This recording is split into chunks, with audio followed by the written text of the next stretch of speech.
8 నెలల పసికందు పునర్విక ఈ భూమి మీద తను బతకడానికి కేవలం కొన్ని రోజులు మాత్రమే మిగిలి ఉన్నాయంటే కన్నవాళ్ళ గుండె ఎంత పగిలిపోతుందో ఒక్కసారి ఊహించండి. ఆ పాపకు వచ్చిన జబ్బు పేరు SMA టైప్ 1. ఇది కండరాల వ్యాధి కాదు, బిడ్డ నరాలను సైలెంట్గా తినేసే రాక్షసుడు. పాప తల నిలపలేదు, పాలు మింగలేదు, కనీసం ఏడవలేక గాలి పీల్చుకోలేక విలవిలలాడిపోతుంటే కళ్ళెదురుగా బిడ్డ ప్రాణం పోతున్నా ఏమీ చేయలేని నిస్సహాయ స్థితిలో ఉన్నారు ఆ తల్లిదండ్రులు. ఈ వ్యాధికి మందుంది, కానీ దాన్ని కొనాలంటే ఆ కుటుంబం బతుకున్నంత కాలం రక్తం అమ్ముకున్నా సరిపోదు. అక్షరాల 16 కోట్ల రూపాయలు.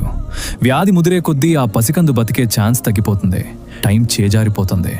నేను మిమ్మల్ని ఈ వీడియోలో ₹1 కూడా అడగట్లేదు, కింద ఎలాంటి అకౌంట్ నెంబర్లు QR కోడ్లు ఇవ్వట్లేదు.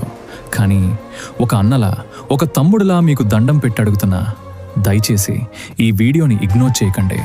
దయచేసి దీన్ని మీ వాట్సాప్ గ్రూపుల్లో స్టేటస్లో షేర్ చేయండి. మీరు చేసే ఒక్క షేర్ వల్ల ఈ విషయం ఆదుకునే పెద్ద సంస్థలకో ప్రభుత్వానికో చేరొచ్చు. ఏమో, మీ ఒక్క షేర్ ఆ 8 నెలల పసికందుకి ప్రాణభిక్ష పెట్టొచ్చు. ప్లీజ్ ఒక్కసారి షేర్ చేయండి.